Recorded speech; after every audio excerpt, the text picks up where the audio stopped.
everybody to Caliente Tech Talk. I am Service Manager Derek. With me tonight is Master Tech Chris. And Master Tech Phil. I mixed it up. You never know. It's just a bunch of craziness. And behind the camera is... I'm the voice. I'm the voice. There you go. Wow, the voice is... The voice really gone downhill. Mixing it up. Did we replace the voice? This is like a mid-season It's been a change. long It's been a long day. Mid-season change. Okay, voice. Hit me. What you got? What's on the agenda tonight? So our first comment. Oh, I'm gonna get blamed for it. So this is from Mercy. I could be saying that wrong. There's a lot of letters missing. It looks like to me. It's from a person on the internet. Yep. Okay. So the voice said. Ooh, the voice. We can come in and test ride any motorcycle. Oh. How about the black CVO ST? Oh, well, if we have it.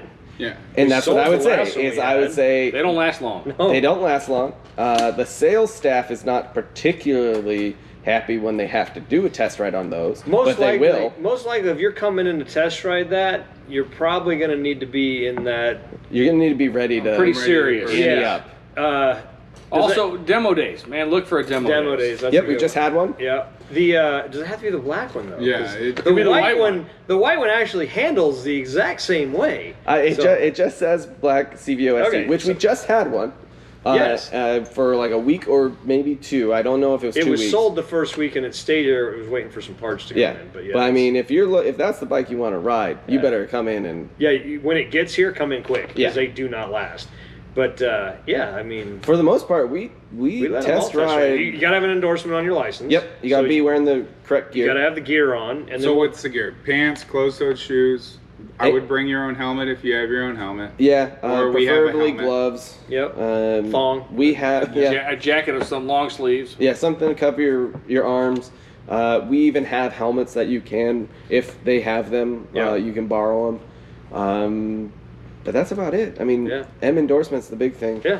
No, I mean, yeah, come test ride on their motorcycles. Just be prepared. But we do demo days. Harley comes through once in a while. We do our own demo days, but Harley comes through once or twice a year to not every dealership and not all the time, and does the big demo days where they have the entire fleet of Harley New products. motorcycle. So we're not going to limit you on what you test ride. Yeah. You know, you need to come in and try 'em Even out. on our demo days, like this last one that we just did, I had multiple people that were like, "Hey, I don't see a lowrider ST out here.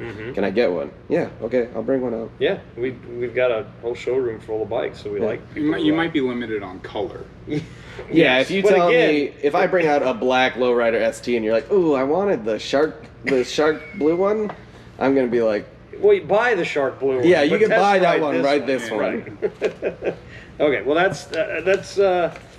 I'm glad I don't remember you saying that, but I'm glad you said it. Yeah, I don't remember that either. I like how they singled you out. It's Yeah, your they're fault. like that He guy. clearly said it He because it's on clearly it's said on the internet. Somebody said it. I got to go through and watch the old episodes and see when did the voice commit us to things Yeah, that exactly. we shouldn't have been committed to. But in that case, you were correct. So Yeah, so. the whole free pizza for every test ride, that one was wrong. Yeah, that one was wrong, but So that didn't that- go up, so we edited that one out. We edited that one out. Okay, so all right. Is there any more questions, comments tonight? Not tonight. All right, so that was a brief comment on something the voice did, but we made it work. So that's great.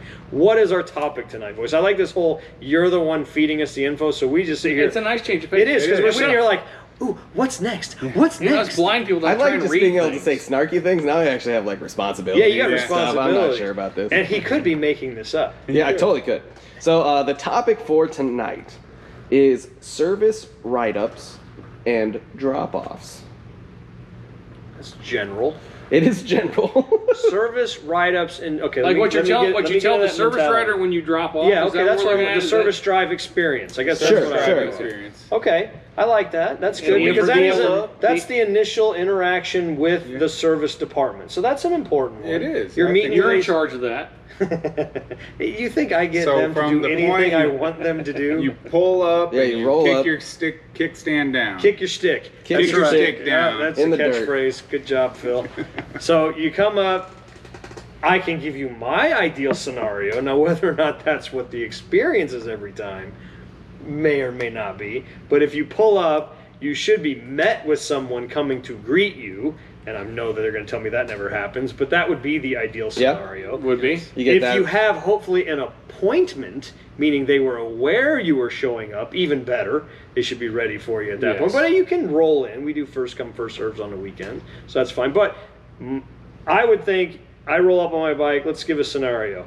You're coming up to get your 5K done, you need a front tire, and that's all you know, that's what you're pulling up for. Your service rider that you've already made the appointment with is going to come out, greet you, go over the bike with you. When I say go over the bike, I mean they're doing a physical walk around. We call it a 360 walk around. Yeah, they're touching the bike, they're turning on the lights, they're checking the systems. They will actually take pictures when they're. Yeah, we do a photo system to record all that. We're getting the confirmation of what you want done, and not just, I want 5K. What oil you're running, what color filter you're running, and then they're going to start looking over your bike with you as to, hey, did you notice this potential problem? Would you like to take a look at it? Did you notice this issue? Is there anything else that's been going on with your bike? From a customer standpoint, don't be withholding. There's nothing embarrassing, off Yes. limits, something, oh, I don't want to mention that. Mention it. Mention it, and then give them the scenarios, because the more details, I know when I was a tech and what these guys want to have is information. And if your bike is all of a sudden doing something weird, and you say the weekend before had put pod lights on, that's the information we need. Anything that changed, if you notice it changed, if you did something, I'm not saying you did anything wrong, it may not have anything to do with it, but I've seen pod lights getting power from fuel injector wires. I'm just saying. So it's a wire, it's got power, therefore I can splice it. I personally, I want a who, what, when, and where, Yep. and I want to figure out why. at 50 miles an hour, it does a weird thing. There's Okay. It's the 3 C's. That's a big one. You know, what's the concern, complaint, what's the condition that caused, and then the cause, and then what's the correction. That's the 3 we're looking for. The tech is the correction. Okay, they're going to determine the cause and the correction. The complaint is you, the customer. So if you come and go, my bike don't work good, well, then you're going to get a technician that's going to go, okay, whatever, I test rode, it's fine, have a nice day. But if you come in and say, hey, I'm riding down the road, I'm riding on the freeway, after 30 miles, I pull off the freeway, and as I'm pulling up the stoplight, I pull on my clutch, and I downshift through the gears, and when I get to a final stop, the bike dies. How often does that happen? Every single time I've been riding on the freeway, and every time I exit, and every time I stop at a stoplight. I mean, your technician is already thinking down a path that is a possible solution. If you come and say, my bike keeps stalling, you just gave that technician 100 different paths to potentially go to find that answer. And if they don't exactly duplicate what the condition was, they may never find it and go, could not duplicate, here you go. I have an example. You? I know, right? Bike comes in, keeps blowing a fuse. Blowing a fuse, blowing a fuse. I look. Do fuses just blow? No. Okay. Very rarely. I can't rule it out. But I'm saying they don't. Handlebars were wired. They were supposed to be internal. They weren't. They were getting painful. We rewire everything, put it back together. Guy rides 2 months. Everything's happy jacks. And all of a sudden, it's doing the exact same thing again. Okay. Okay, it happens. His bike was better when it left, even though it wasn't completely fixed. I've now got bastard. it. I know. I've now got it back, and supposedly when the run switch gets turned on, it blows a fuse. Not entirely true. Run switch is on, it's fine. Start button blows a fuse, Okay. but only when it's full right lock. Oh. So I've really narrowed it down to about 20 wires, so that one of them is hitting. But when it's straightforward, fine. Turn left, fine. And it took me thinking I had fixed something else, another rubbed wire that was fine, until I pulled it off my lift and tried to start it when it was full right lock and didn't start. So it's narrowing it down, but knowing full right lock is when it blows a fuse. That's right. Some people when they park their bikes, they go full right lock, but they think it looks cool. It's gangster lean. So when they do that and they don't realize that's the condition, but that's that little detail that potentially could have sent him straight to the right fix, and then not had it be a bike that's returning with a condition that still exists. And that's where the who, what, when, and where. I mean, you and your buddy put handlebars on. If you gave us that information, have you noticed the handlebar theme? Yeah. Or do a lot of those. I'm feeling a pulse when I brake. Me and my buddies put on brake pads. I mean. Let us know what you've done to the bike, or even we don't underglows. Judge. No, underglows. Hey, I put on some underglows and now my bike's not running right. Okay, cool. Oh, name it. There's everything. Put grips on. All of a sudden, I go back to years ago. a really solid customer with me. He got his bike from us. We knew the bike, rode it for a long time, did all his maintenance. I knew that bike inside out. I was his technician on it. He brought in one time and he's like, this thing is just cranking, not starting, cranking, not starting, cranking, not starting. Had to have it towed in.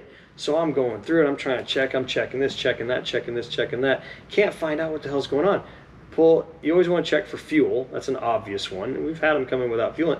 I heard the slosh. It's got juice in it. I pulled the gas cap, and it was diesel. I remember that bike. And he had just happened to go to a gas station, didn't identify the pump correctly, filled that sucker full of diesel. Wasn't that after an AC/DC concert? Yeah, it may have been. Yeah. So he had an issue with it, but it was something like that. So just that little bit. Man, his bike ran great until I put gas in it and it went to hell. I've had gas tanks come in that have water in them because you got to a tank that was leaking and they had crap gas that went in it. I mean, just little things like that. What changed while you were riding? And so we're getting off topic of the service drive because this isn't a diagnostic, but this is the information that they're looking for on the service drive that your technicians are going to.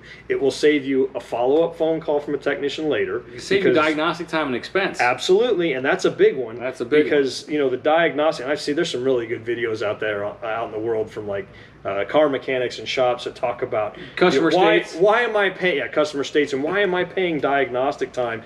And they go through the hours of endless diagnostic chasing needle in a haystack for that one fee to tell you what's then wrong with your vehicle. It's like, yeah, the more information, the easier that makes, the faster it goes, the less likely you are to be on the hook for it. There's this misconception out there of you throw a trouble code, so you plug into a computer, and now you know what to do to fix it. There's thousands of codes on these vehicles anymore, and you plug in and it says, blah, blah, blah, sensor did blah, blah, blah. Okay, you want me to go replace that sensor for $300? And guess what? It didn't fix anything. The sensors are just reporting what they're reporting. They could be wrong. The information, garbage in, garbage out. It's not going to tell you what to fix. I can very rarely have a bike give me a code that told me what to exactly fix. I think the only one I ever get is O2 sensor. O2 sensor. That's pretty straightforward. And it's easy to test. You plug the new one in, it goes away. All right, we're pretty much good. But even those can throw you off. But we had the 5-volt reference signals. We had oh my God, how Troy the other day many was working on that times? Sportster. It's quoting a map sensor and blah, blah, blah, all this. And it keeps moving. And it's replaced. We've gone through it before, like try to vehicle speed sensor, which is kind of a pain in the butt. No code for it. No code for it.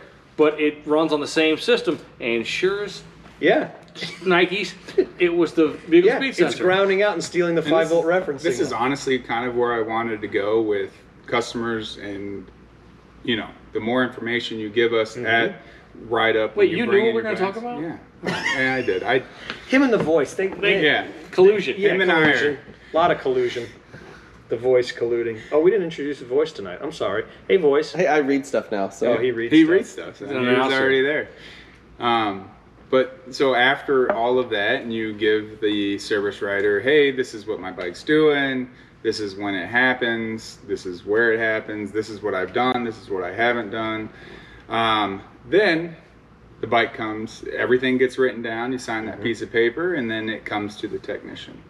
Yeah, which is important, that signature. Yes. That is a contract. Yes. So read it, because the service writers, whether it's tablet, paper, they're writing down what you've asked for. Service, this, check this, do that. You sign it, that's our authorization. That's our author that we're going to do this. Because when we've done those things and then you get the phone call, I never said I'd do that. It's like, well, you signed for it, you did. So read what you're signing too, because if you get a service writer who's just getting real creative with the writing, you want to double check that stuff. So look at it. That is a contract you're signing on there, because that's what we're working on. That is our direction to do. Now we'll make our recommendations. We find and some of that we will just do off a case service. We'll just do, but you know, customer states tire losing pressure. Yeah. Okay. We won't just replace the tire without calling you. We'll call you and say, this is what it's going to be. But they're going to spend time. You're spending time doing that. Yeah. To me, there's this misconception that once the vehicle is in the shop and on the lift, everything is, oh, hey, real quick. Yeah. I know you're in there doing this, but hey, real quick, it's doing this. Hey, real quick, it's doing that. Right, but you've now tasked someone whose time is their business to then look into that, there is a cost associated. So keep that in mind. We want to fix your bike, we want to repair your bike, especially if you have warranties and things, but just keep in mind, your bike being in the shop for one thing does not mean every other potential thing you could ever think about is getting addressed. We need to know what's going on with it and look for it, or we'll find it, especially if it's a safety or maintenance related item, and make sure you're aware of it. The service writers are out there to help you realize the other things you can do to your vehicle. They may be helping you pick out the items you want to do to make it your own, to customize it to whatever, but ultimately they're there to make sure they get down what you're here for, point out any safety maintenance items, and that's what these guys are doing. The service writers walking around doing photos, they're walking around their list, they're test riding before they even get them on their lift if the bike's in a condition to do that, because they want to say, hey, that's great, you're here to get your chrome rotors put on, but you didn't notice that your rear wheel bearing's blown out completely and you have no oil left in your primary. They're going to point those things out. That's their job. They want your bike to be safe and ready for the road. So don't be withholding with your service writer. There is no silly question. There is no bad information. Give as much as you can, especially in a diagnostic scenario. And when a service writer is asking, hey, how's the bike been running? You don't need to do the answer you'd give a spouse. Fine. No, let them know. It's like, yeah, man, it's been great, except every once in a while it's doing this, or I've been riding and noticed this. But be prepared if you're doing that, it's to the point where you feel it needs to be addressed and repaired by a technician, because it will potentially cost some money. Fair? Fair. And one last thing is make sure the service writer has a way to get a hold of you. Oh, that's that's a good one. We work in a military town. San Antonio's a huge military city. If you can't take phone calls at work, but you can email, tell them I need to be emailed because I can check my email work text. or text. But the longer if we can't get a hold of you to get approval, the tech is moving on to something else. Yeah. And that's going to push you back from getting your bike done when you want it to get done. Even if the service writer says, oh, I have your information in the computer. Double check. Just say, hey, this is number do you have? This is my number. What email do you have? Yeah, you knew you moved or got a new phone or got a new email. We may not, and the person behind the counter didn't do their job if they didn't double check that with you, but all it's going to do is frustrate you, the customer, and the technician, because we can't get a hold of you for those approvals We haven't talked to you in a month, and what's Yeah. going on with my bike. So keep us informed. Yeah, but Let us know. Make sure we can get a hold of you. That's the big one. That's a big one. That's a really big one. So great point on that one. So hopefully we got some thoughts going on what happens on a service drive and what to expect. And I'm sure we'll get some horror stories or we'll get some hero stories. I don't know, either way. But we like to hear about them. We always want to improve our customer experience here. That's why we do a lot of customer reviews. Is doing something very cool at your dealership. Oh yeah, let us know. Let us know. Yeah. We like learning new stuff. There's dealers out there with a lot of better ways to do it. We want to do it. They're using technology to do things. We're interested in that. Tablets, if we Harley want ever gets to around be to it. better for the customer. Hey, tablets. How are the tablets going, boys? And no comment from the voice. There we go. So we got that answer. So yeah, we want to be better for you and be efficient for you, because ultimately it gets your vehicle back to you in the correct. The problem's been corrected in a fast manner, and you're happy, and that's all we're looking for. So thanks for joining us tonight on Tech Talk. We will see you next week. Bye. See ya.